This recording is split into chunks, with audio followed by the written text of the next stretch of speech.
Бажаю здоров'я, шановні українці. Підсумки цього насиченого дня. Ставка. Нове виїзне засідання Ставки. Перше було у Дніпрі, тепер у Чернігові. Ключові безпекові питання на передовій, у північних регіонах та на кордоні.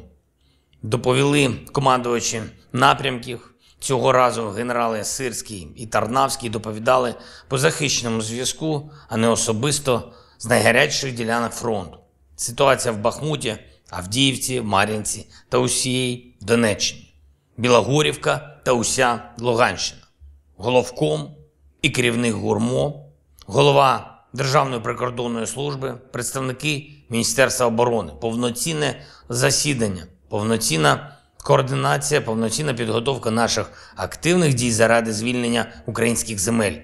В Чернігівській області сьогодні від ранку було багато різних заходів, переговорів.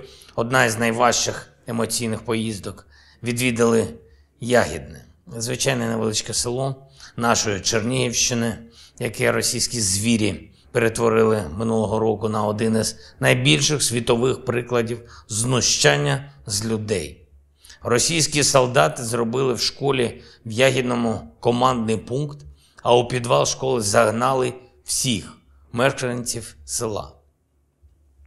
Просто як живий щит. Із 3 по 30 березня минулого року в підвалі цієї школи окупанти утримували понад 300 людей. Звичайна сільська школа, підвал менш ніж 200 метрів. Люди старшого віку і зовсім малі діти, жінки і чоловіки. Найстаршій жінці було 93 роки, наймолодшій дитині менше півроку.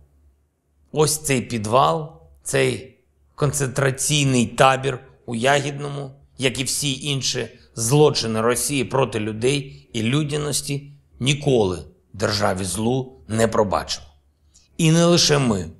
У Кремля не вийде прикритися кріслом в Радбезі ООН, газовими трубами чи будь-чим ще.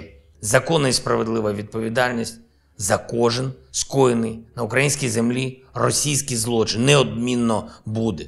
У трибуналі, у Міжнародному кримінальному суді, в українських судах. І я дякую гостям України, які зі мною відвідали Чернігівщину, які побачили цю концентрацію російського зла у нашому Ягідному.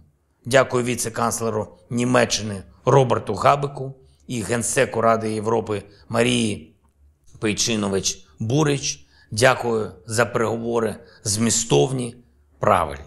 Дякую гендиректору ЮНЕСКО Одрі Азулє за її увагу до України, за сьогоднішню зустріч в Україні. Готуємо для історичного центру Чернігова статус світової спадщини ЮНЕСКО. Такий самий статус, який нещодавно здобуто для історичного центру нашої Одеси.